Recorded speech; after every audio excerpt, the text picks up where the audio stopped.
2021년도 1학기 전주대학교 교직원 예배 첫 번째 시간을 묵도하심으로 시작하겠습니다.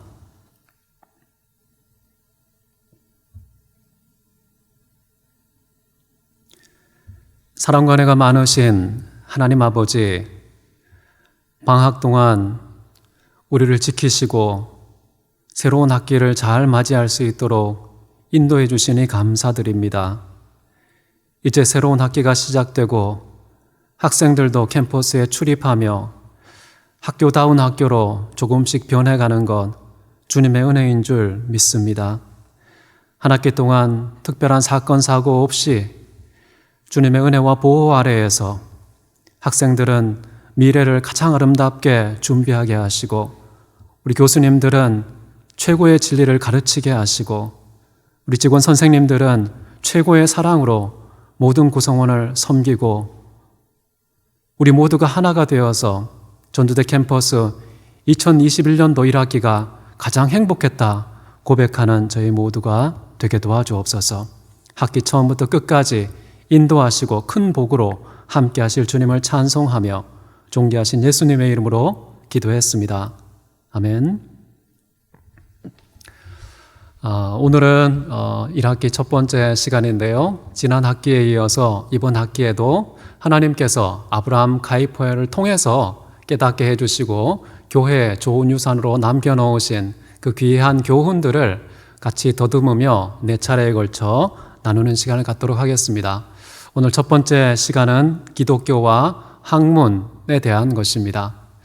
기독교는 학문을 장려하는 종교입니다. 그리고 학문의 온전한 완성을 추구하는 종교입니다. 그것을 가장 잘 나타낸 성경 텍스트들 중에 하나가 있다면 바로 히브리서 11장 3절 말씀이라고 생각합니다.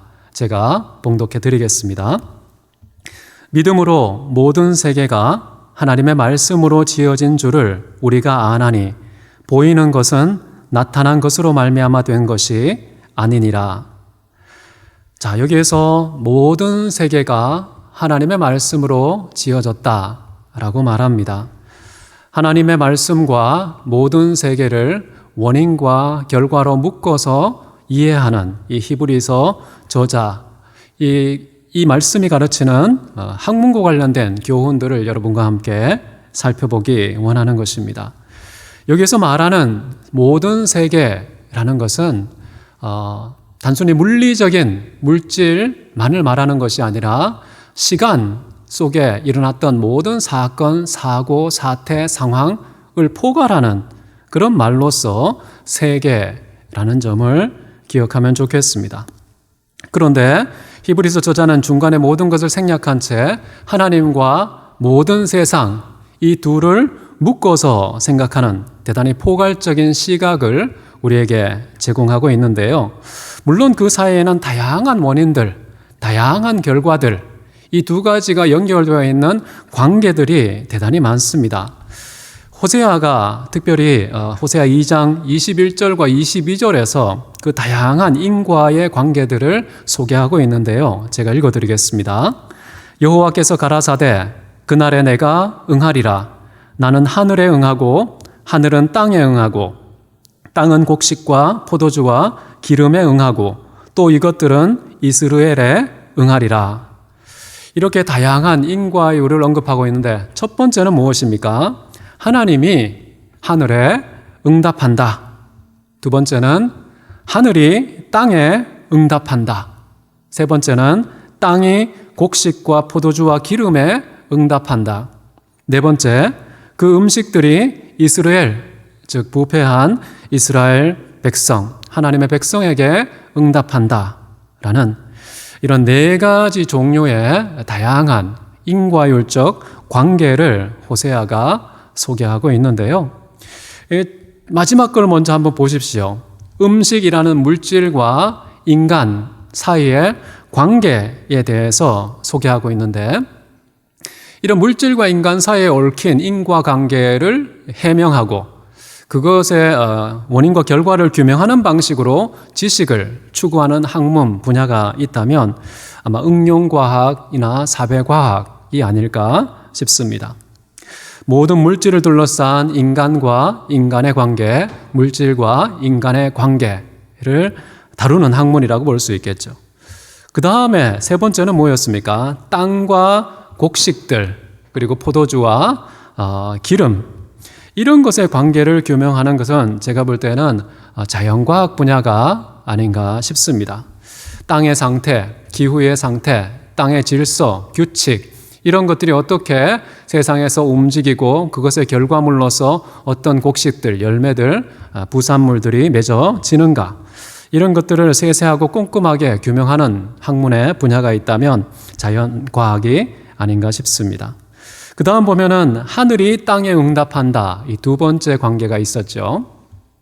이것은 아마 빛의 세계에 초점을 두고 연구하는 천문학을 비롯한 자연과학과 동시에 다양한 종교들이 하늘의 움직임, 우주의 별들과 달들과 태양의 움직임을 통해서 원인과 결과를 규명하려고 노력하는 학문 분야가 아닌가 싶습니다. 자, 그러면 첫 번째 인과율 관계로서 하나님이 하늘에 응답한다. 자, 이 분야는 제가 볼 때 신학의 영역이 아닌가 싶습니다. 하나님께서 어떻게 통치하고 계시는가, 그 모든 만물과 사태와 상황의 근원으로서 하나님을 늘 기준으로 삼고 해석하는 그런 학문 분야가 있다면 신학이라고 할 것입니다. 이처럼 학문의 대상이 참 다양합니다. 이 다양한 대상에 상응하는 학문의 종류도 참 다양한 것을 이해할 수가 있습니다. 가만히 보면 어느 하나가 전부일 수 없습니다. 모든 학문이 자신의 전문적인 분야가 있으면서 각각의 학문이 고립되어 있는 것이 아니라 서로 다른 영역의 학문들과 대화를 나누어야 하는 그런 공동체적 관계를 형성해야 함을 우리는 호세아의 말씀을 통해서 이해할 수 있습니다. 부분적인 각각의 학문들은 하나의 전체적인 학문으로 발전해야 되겠고, 분석적인 학문들은 하나의 종합적인, 융합적인 학문으로 발전해야 한다는 것. 이런 것이 호세아가 우리에게 주는 도전 중에 하나가 아닌가 싶습니다. 오늘날에는 그렇게 세분화되고 쪼개어지고 갈라지고 전문화된 수많은 갈래의 학문들이 이제 통합의 필요성을 느끼기 때문에 서로 재학문적 연구의 필요성을 절감하고 뭉치는 현상들이 가끔 보입니다. 이것을 학문적으로 보면 통섭이라는 표현을 사용해서 다른 분야의 학문들이 손을 잡고 콜라보 형태로 무언가를 연구하는 그런 분위기가 학계에 많이 번지고 있습니다. 자, 그 다음에 이런 말이 나옵니다. 이 모든 세계가 하나님의 말씀으로 지어졌다라는 말을 하면서 이 온 세상의 기원과 존재의 방식은 하나님의 말씀이다라는 표현을 사용하고 있습니다. 이것은 창세기의 기록과 일치하는 것 같습니다. 태초에 하나님은 6일 동안 말씀으로 온 세상을 지으셨죠. 이런 창세기의 기록과 동일하게 시인은 이런 고백도 합니다. 여호와의 말씀으로 하늘이 지음이 되었으며 그 만상을 그의 입 기운으로 만드셨다라는 말씀이 나옵니다. 그런데 시인은 한 가지 더 보태서 이런 말도 합니다. 그가 말하심에 그것이 존재하게 되었고 그가 명하심에 그것이 세워지게 되었다. 존재와 말씀을 연결하고 그리고 세워짐과 명령을 연결하는 것을 볼 수가 있는데요. 이 말과 명령이라는 것은 서로 다른 것이 아니라 동일한 것을 다른 각도에서 표현한 것입니다. 태초에 보면 하나님께서 어떻게 하셨습니까? 빛이 있으라. 말을 하시기는 했지만 명령의 방식으로 말을 했다라는 것을 볼 때에 말과 명령은 다른 것이 아니다. 그런데 조금 더 구분해서 본다면은 말이라는 것은 존재의 근원이고 그리고 명령이라는 것은 그 존재가 존속하는 질서와 근거라는 점을 느낄 수 있습니다. 실제로 창세기 1장 마지막 부분에 보게 되면 징조와 계절과 해와 달, 이 모든 것들이 마치 자연에 정착된 질서처럼 보이는데 이것이 명령의 형태로 이루어졌다는 사실을 알 수가 있습니다. 그래서 해와 달과 날과 그리고 계절과 징조가 이루어지게 하라라는 명령법을 써서 이런 자연적인 결과가 있게 되었다라는 말이지요. 자, 이처럼 온 세상은요, 스스로 존재하는 자존자가 아니라 그 존재와 보존이 하나님의 말씀에 의존하고 있다는 이런 시인의 주장, 이것을 히브리서 기자도 이 서두에서 그의 권능의 말씀이 만물을 붙잡고 있다라는 표현으로 이 권능의 말씀, 이것을 명령이라고 말할 수도 있겠죠.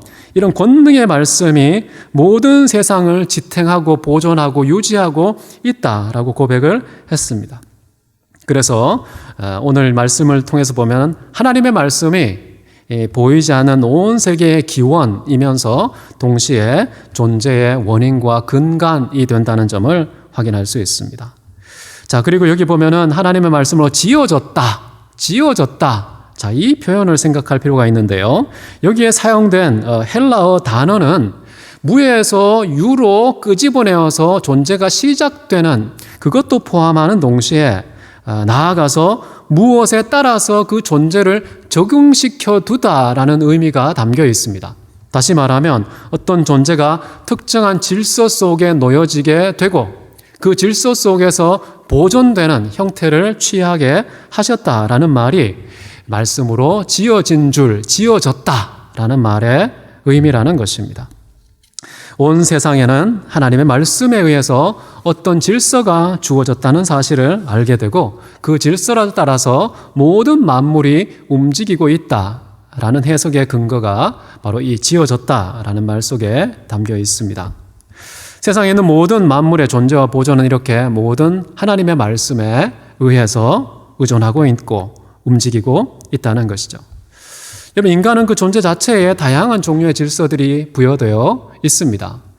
눈, 코, 입, 귀, 손발, 몸, 머리, 우리 몸에 있는 모든 곳에는요, 독특한 질서들이 저마다 동일하게 주어져 있다는 사실을 확인할 수 있죠. 여러분, 날개를 달고 하늘에서 사는 것은 새들에게 부여된 질서입니다. 아가미의 모세혈관을 통해서 산소를 흡수해서 물속에서도 호흡하며 살아갈 수 있는 것은 물고기를 비롯한 바다의 또는 물의 생물들에게 주어진 질서라고 할 수 있습니다. 우리는 에너지를 섭취하지 않으면 생존할 수 없는 질서 속에서 살아가는 것이죠. 잠도 적당하게 취하지 않으면 도무지 살 수가 없는 질서 속에 살아가는 것입니다. 봄, 여름, 가을, 겨울, 다양한 계절의 순환도 땅과 궁창에 부여된 질서라는 사실을 잊지 않아야 되겠습니다. 이렇게 하나님께서는 온 세상을 말씀으로 존재하게 하면서 그 존재가 특정한 질서 속에 놓여있게 하셨다. 이 대목이 중요하고요. 그 다음 보면은 우리가 안다라는 말을 합니다. 온 세상이 하나님 말씀으로 지어진 것을 우리가 안다. 이 안다는 말은 단순히 눈으로 보고 귀로 듣는 어떤 감각기관의 지각을 의미하는 것보다는요, 마음을 사용하여서 어떤 것을 인지하는 행위를 말합니다. 물론 보고 들은 내용이 인식의 재료일 수는 있지만 인식의 핵심적인 주체는 마음이다라는 것이죠. 자, 그런데 여기 보면 히브리서 기자 혼자만 아는 단수로서 내가 안다라고 하지 않고 우리가 안다라고 했을 때에는 이것이 독특한 인식이나 사적인 지식이 아니라 공동체 전체가 함께 공유하고 있는 보편적인 지식이다라는 점을 우리가 이해할 수 있겠죠. 그래서 사적인 견해가 아니라 이 편지를 받고 있는 수신자들 모두가 함께 알고 있는 일반적인 지식이다라는 것입니다. 자, 이제 히브리서 기자는요, 하나님 말씀과 세상의 인과적인 관계, 이것을 우리가 어떻게 아느냐, how의 문제에 있어서 믿음으로 안다라는 말을 합니다. 이 성경은요, 학문과 관련해서 믿음의 인식론을 강조하는 대목이라고 할 수 있겠습니다. 히브리서 기자가 사용하는 믿음의 의미는 과연 무엇일까요? 바로 앞부분에 나오는데요. 히브리서 11장 1절에 믿음은 바라는 것들의 실상이요 보이지 않는 것들의 증거다 라고 말해주고 있습니다. 믿음은 눈에 보이는 가시적인 물질이나 우리에게 이미 이루어진 현실이 이것만이 아니라요, 눈에 보이지 않는 비가시적 요소도 감지할 수 있는 독특한 지식의 수단, 동시에 아직 우리에게 성취되지 않은 소망의 내용까지 가불해서 지금 현재 소유하고 누릴 수 있는 아주 독특한 수단이라는 것을 소개하고 있습니다. 여러분, 지성의 역사에서 존중되어 왔던 지식을 습득하는 다양한 방법들이 있는데요. 저는 크게 세 가지로 구분합니다. 첫 번째는 경험에 의한 지식 습득, 두 번째는 직관에 의한 지식의 습득, 마지막 세 번째는 믿음에 의한 또는 신뢰에 의한 권위에 의한 지식의 습득이 있다고 생각합니다. 오늘날 대부분의 사람들은 경험적인 연구나 반복적인 실험의 경험을 통하여서 비로소 객관적인 지식을 소유하고 있다. 여기에 큰 비중을 두고 학문이 발전되고 있는 상황입니다. 이 직관이라는 것도 무시하지 못합니다. 비록 경험하지 않았어도 알 수 있는 차원의 지적인 영역이 있는데 그것은 직관을 통해서 알려질 수 있는 것이죠. 마지막 세 번째는 권위에 근거한 신뢰의 방식을 통한 그런 지식이 있는데요. 많은 사람들이 사실 어릴 때에는 부모님의 권위에 근거해서 부모님의 말씀을 신뢰하고 어떤 지식을 습득하고 가치관을 형성하지 않습니까?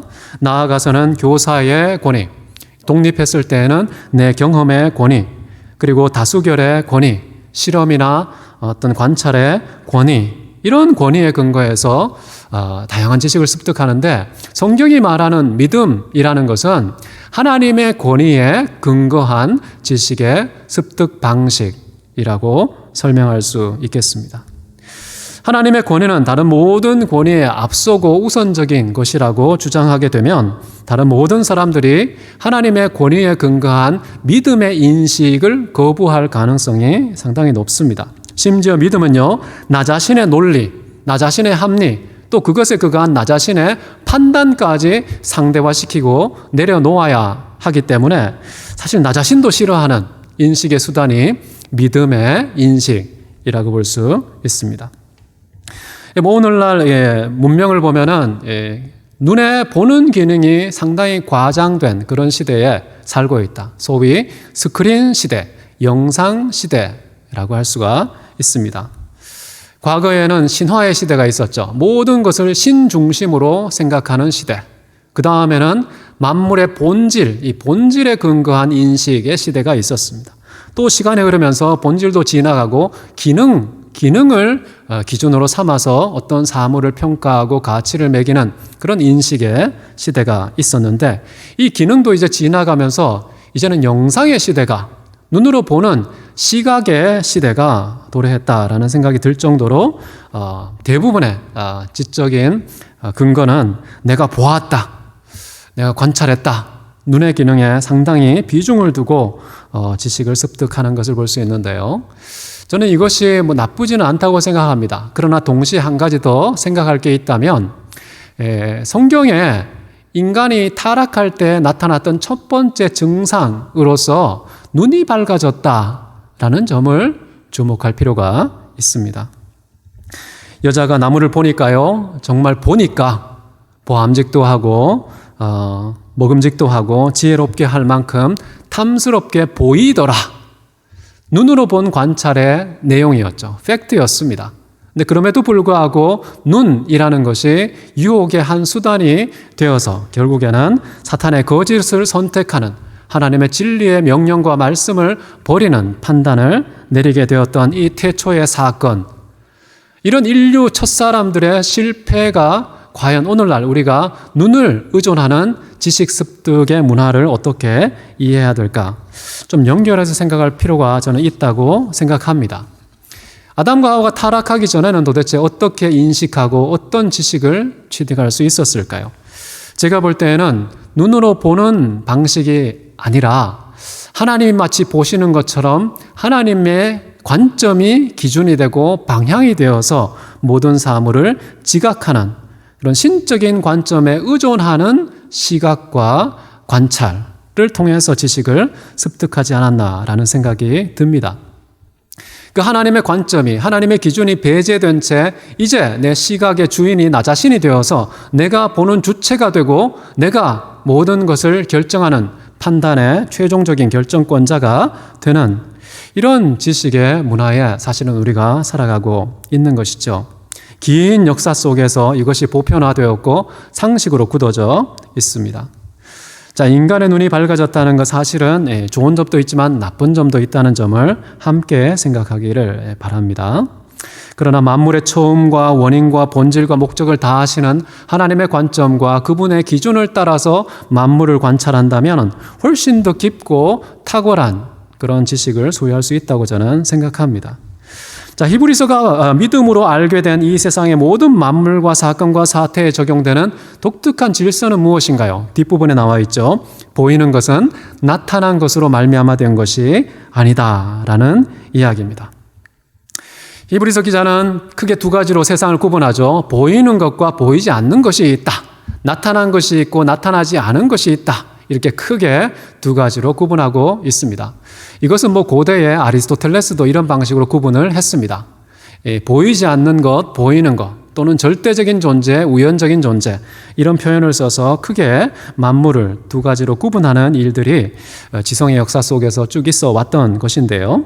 성경은 그렇게 구분을 하는데 특별히 신명기 29장 29절에 보면 모세 시대에 이미 이루어진 일인 것을 확인할 수 있습니다. 감추어진 일은 우리 하나님 여호와께 속하였거니와 나타난 일은 영원히 우리와 우리 자손에게 속하였나니 이는 우리에게 이 율법의 모든 말씀을 행하게 하심이라. 자, 여기 보면은 감추어진 일과 나타나는 일이 구분되고 있고, 감추어진 일은 하나님께 속한 것이고 나타난 일은 우리 인간에게 속한 것이다 라고 표현되어 있습니다. 자, 그런데 히브리서 기자는요, 감추어진 것과 나타난 것 사이에 인과적인 관계가 있다고 말합니다. 나타난 것은 나타나지 않은 것에서 말미암은 것이다. 보이는 것은 보이지 않은 것에서 말미암은 것이다. 드러난 것은 감추어진 것에서 말미암은 것이다. 이런 원인과 결과로 두 부분을 묶어서 생각하고 있다는 점. 이 대목이 참 중요해 보입니다. 그렇기 때문에 우리는 눈에 보이는 모든 사물, 사건, 사태, 상황, 이것을 보이지 않으시는 하나님과 관계해서 인지해야 한다라는 근거가 히브리서 11장 3절 말씀에 있다고 보는 것이죠. 자, 보이지 않는 것을 믿음으로 아는 것, 그래서 온 세상을 바르게 이해하는 것이 왜 그렇게 중요할까요? 저는 우리에게 직접적인 이유로서 하나님께서 우리 모두에게 주시는 궁극적인 최고의 선물과 관계되어 있다고 봅니다. 자, 그것이 고린도전서 2장 9절 말씀에 이렇게 나와 있는데요. 기록된 바 하나님이 자기를 사랑하는 자들을 위하여 예비하신 모든 것은 눈으로 보지 못하고 귀로 듣지 못하고 사람의 마음으로 생각하지도 못하였다 함과 같으니라. 하나님은요, 자기를 사랑하는 자들을 위해서 예비하신 선물을 가지고 있다고 말합니다. 근데 그 선물은 참 특이해서 눈으로 볼 수 없습니다.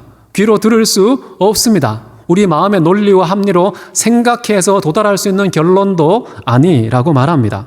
그럼 도대체 하나님이 우리를 위해서 예비하신 선물은 무엇일까요? 우리의 몸에서 파악될 수 있는, 감지되는 그런 종류의 선물이 아니라는 것만은 분명할 것입니다. 그런데 성경 전체를 본다면은 결국 하나님의 영광이 우리에게 주고자 하는 최고의 선물이다라는 것을 이해할 수 있습니다. 자, 그렇다면 우리가 누리는 재물, 건강, 인기, 성취, 권력, 이런 것들은 눈에 다 보이지 않습니까? 사람들이 머리로 생각하기 때문에 추구하지 않습니까? 그런데 이런 것들이 하나님께서 당신을 사랑하는 자를 위해 예비하신 선물은 아닐 가능성이 상당히 높은 것이죠. 그렇기 때문에 우리는 금방 열거한 이런 눈에 보이는 가시적인 선물에 만족할 것이 아니라 보다 궁극적으로 하나님이 예비하신 궁극적인 최고의 복이 무엇인지, 선물이 무엇인지 찾아가야 되겠습니다. 그것은 바로 하나님의 영광이라고 제가 말씀을 드렸습니다. 그렇기 때문에 사도 바울도 이렇게 얘기하죠. 그런즉 무엇을 먹든지 무엇을 마시든지 무엇을 하든지 하나님의 영광을 위해서 하라. 무슨 말입니까? 하나님의 영광까지 이르러야 된다라는 말을 우리에게 강조하는 것이죠. 여러분, 인간을 비롯한 온 세상의 모든 만물은 하나님의 영광을 위해서 지어졌다라고 성경은 말합니다. 다시 말하면 모든 존재의 궁극적인 존재 이유가 무엇인가, 목적이 무엇인가? 하나님의 영광이라는 것입니다. 근데 안타깝게도 죄로 말미암아서 그 영광을 누리지 못하게 되었다고 사도 바울은 진단합니다.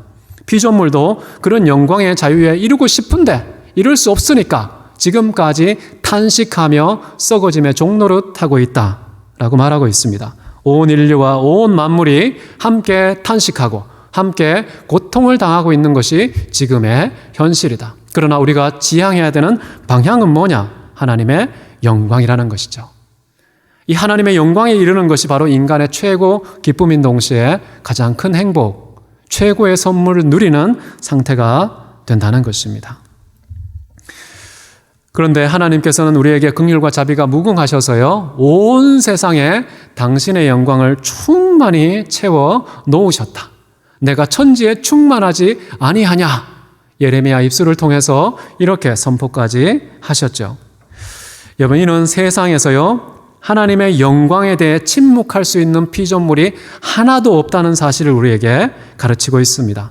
온 우주가 하나님의 영광이 드러나는 거대한 극장과 같다는 어떤 믿음의 선배가 했던 표현과도 같습니다.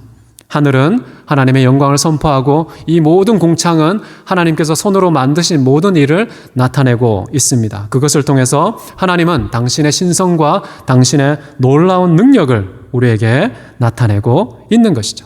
온 세상에 하나님의 영광이 깃들어 있기 때문에 기독교는 어떻게 생각합니까? 이 모든 세상은 학문의 대상이다 라고 생각하는 것이죠. 그래서 기독교는 학문을 장려하는 것입니다. 모든 것에 하나님의 영광과 무관한 것이 하나도 없기 때문에, 심지어 마시는 물, 먹는 음식까지도 하나님의 영광과 이어져 있다는 것을 믿기 때문입니다. 나아가서 기독교는요, 학문의 완성을 추구하는 종교입니다. 여러분, 기독교 학문은요, 사물이나 사건이나 상황, 무엇을 연구하든지 나의 사적인 유익이나 공동체의 공적인 행복의 충족에만 멈추는, 그것을 최종적인 연구의 목적지로 삼지 않습니다. 어디까지 이르러야 합니까? 하나님의 영광이 발견되는 궁극적인 단계까지 이를 그런 학문성을 추구하는 것이 기독교인 것이죠. 그렇기 때문에 대부분의 사람들은 어떤 물질을 연구하다가, 현상을 연구하다가 나에게 유익이 된다고 판단하면 얼른 결론에 도달하고 싶어하는 욕구가 있습니다.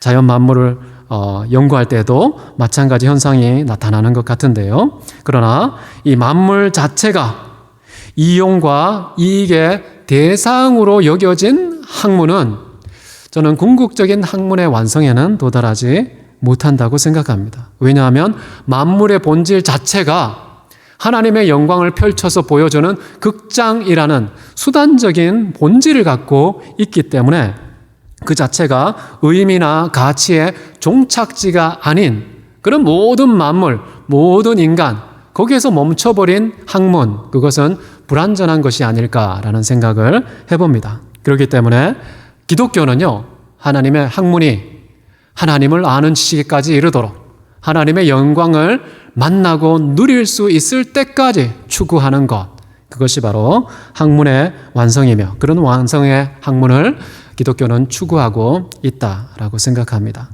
사도 바울은 이런 말을 했습니다. 모든 만물과 우리 모두가 하나님 아버지에 의해서 지어졌고 그를 위해서 있느니라.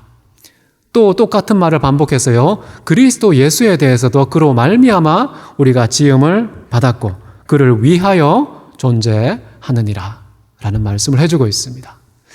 오늘 기독교와 학문에 대해서 하나님께서는 온 세상에 말씀으로 어떤 질서를 부여했기 때문에 그 질서를 발견하고 패턴을 발견하고 규칙을 발견해서 학문이 가능할 수 있는 토대를 창조의 방식으로 또 섭리의 방식으로 마련해 두셨다는 사실. 그렇기 때문에 모든 학문은 무익하지 않습니다. 어떤 분야를 학문의 대상으로 삼든지 그 학문은 하나님께서 허락하신, 하나님께서 오히려 누리라고 펼쳐주신 영광의 현장이기 때문에 모두가 다 그 영광을 추구하는 학문의 전문가들이 다 되시면 좋겠습니다. 학생들, 직원 선생님들, 그리고 교수님들, 모두가 이 학문의 동역자가 되고 동시에 수혜자가 되어서 하나님께는 영광이, 우리에게는 그 영광을 누리는 수혜자가 되는 축복이 이루어지기를 주의 이름으로 축원합니다. 함께 기도하시겠습니다. 사랑이 많으신 하나님 아버지, 오늘 기독교와 학문에 대해서 함께 나누었습니다. 보이는 것이 전부가 아니라 보이지 않고 감추어진 것도 있다는 사실을 기억하며 그런 것도 이해하고 깨닫기 위해서 추구하는 학문은 오직 믿음의 비약, 그 거룩한 비약을 통해서만 이루어질 수 있음을 함께 나누었습니다. 인간이 갖고 있는 그런 오관의 인지적인 한계 때문에 도달할 수 없는 그런 보이지 않는 영역까지 우리가 찾아가서 깨닫고 누릴 수 있도록 초청해 주신 하나님, 우리에게 하늘의 신령한 지혜와 명철을 부으셔서 이 캠퍼스가 눈에 보이는 것만, 나타난 현상만 규명하고 말하는 자가 아니라 보이지 않는 것까지 하나님께서 하늘에 응하고 하늘이 땅에, 땅이 곡식에, 곡식이 인간에게 응하는 굉장히 다차원적인 여러 겹의 인과율을 발견하고 규명하고 그 모든 것에서 해법을 동시에 찾아가는 캠퍼스 되게 도와주옵소서. 참으로 귀한 우리 교수님들, 배우는 학생들, 그리고 이 캠퍼스를 참으로 아름답게 관리하는 우리 직원 선생님들 모두가 다 협력하여서 하나님의 영광이 이 캠퍼스의 연구 활동을 통하여서 온 세상에 큰 유익과 향기를 보여주고 제공하는 하나님의 학교가 되도록 축복하여 주옵소서.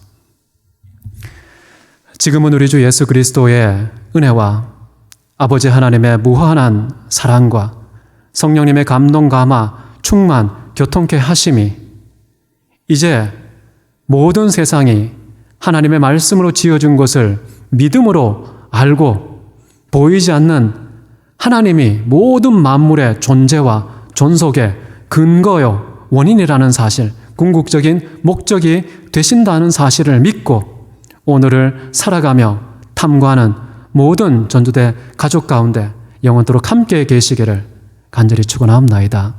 아멘.